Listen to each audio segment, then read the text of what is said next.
Dorastenci ŠKF Baník Handlova nastupovali k dôležitému zápasu 5. ligy proti družstevníku Drietoma. Len víťazstvo by im zabezpečilo postup do 4. ligy. Začiatok zápasu bol dosť zvláštny, no postupne sa začali naši chlapci celoplošne presadzovať a trpezlivo pripravovali akcie pre zakončenie. A tak musel brankár hostí Šedivý niekoľkokrát zasahovať. V 35.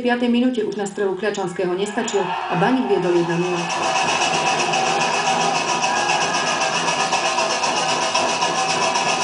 Samostatný únik v 45. minúte zakončil Ondrejka strelou do spodného rohu a chlapci odchádzali do kabín s dvojgolovým náskokom.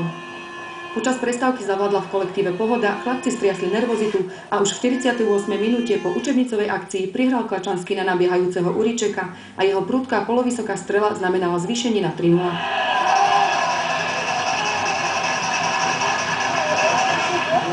O 2 minúty Kľačanský unikol obrane modrých a zakončil na 4. úspech.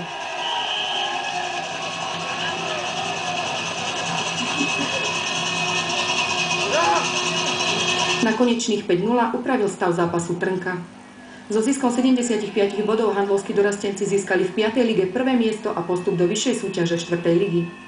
Po niekoľkých neúrodných rokoch je to v klube ŠKF Baník Handlova veľmi cenný úspech. Radosť chlapcov bola obrovská. Pocit je to veľmi dobrý, lebo sme sa snažili celú súťaž a bola by škoda, keby sme to nehali ujsť v poslednom zápase. Čo bolo najťažšie v tomto ročníku?